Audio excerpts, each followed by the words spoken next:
ദേശീയപാത 66-ൽ 15 തകരാറുകൾ കണ്ടെത്തിയതായി കേന്ദ്ര സർക്കാർ. കെ.സി. വേണുഗോപാലിന്റെ ചോദ്യത്തിനാണ് കേന്ദ്രമന്ത്രി നിതിൻ ഗഡ്കരിയുടെ രേഖാമൂലമുള്ള മറുപടി.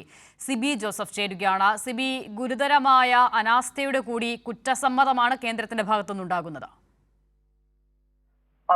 പാർലമെന്റിൽ ഇന്നപ്പോൾ കെ.സി. വേണുഗോപാലിന്റെ ചോദ്യത്തിനാണ് രേഖാമൂലം കേന്ദ്രമന്ത്രി നിതിൻ ഗഡ്കരി മറുപടി നൽകിയത്. ഇതിൽ പ്രധാനമായും പറയുന്നത് കേരളത്തിലെ ദേശീയപാത 66-ൽ 15 ഇടങ്ങളിൽ തകരാറുകൾ കണ്ടെത്തി എന്നതാണ് ഇപ്പോൾ കേന്ദ്രം അറിയിച്ചിരിക്കുന്നത്.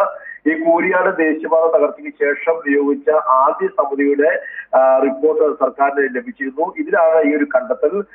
കൂരിയാട് സംരക്ഷണ ഭിത്തി തകർന്നടക്കമുള്ള 15 തകരാറുകളാണ് സർക്കാർ ഇപ്പോൾ പാർലമെന്റിൽ അറിയിച്ചിരിക്കുന്നത്. മാത്രമല്ല രണ്ട് റിപ്പോർട്ടുകളാണ് സമർപ്പിക്കേണ്ടത്. അതിൽ ഒരു റിപ്പോർട്ട് മാത്രമാണ്, 2 സമിതികളിൽ ഒരു സമിതിയുടെ റിപ്പോർട്ടാണ് ഇപ്പോൾ ലഭിച്ചതെന്നും കേന്ദ്ര സർക്കാർ പറയുന്നു. ഇതിൽ ആദ്യ സമിതിയുടെ റിപ്പോർട്ടിലാണ് നിലവിൽ സർക്കാരിന് ലഭിച്ചിട്ടുള്ളത്.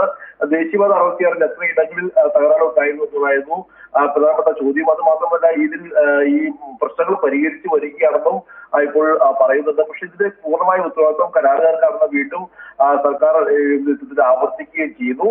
ഈ തകരാറുകൾ എങ്ങനെ പരിഹരിക്കാമെന്ന് സംബന്ധിച്ചുള്ള രണ്ടാമത്തെ സംഘത്തിന്റെ റിപ്പോർട്ട് ഇതുവരെയും സമർപ്പിച്ചിട്ടില്ല. അതുകൊണ്ട് തന്നെ ഇതുമായി ബന്ധപ്പെട്ട് പഠനങ്ങൾ നടത്തി വരികയാണെന്നതാണ് കേന്ദ്ര സർക്കാരിന്റെ മറുപടി. എന്തായാലും ദേശീയപാതയുമായി ബന്ധപ്പെട്ടുള്ള കൂടുതൽ തകരാറുകൾ സംഭവിച്ചിട്ടുണ്ട് എന്ന് ഇപ്പോൾ കേന്ദ്ര സർക്കാർ വീണ്ടും 15 ഇടങ്ങളിൽ സംഭവിച്ചു എന്നുള്ള കാര്യമാണ് ഇപ്പോൾ വ്യക്തമാക്കിയിരിക്കുന്നത് പാർലമെന്റിൽ.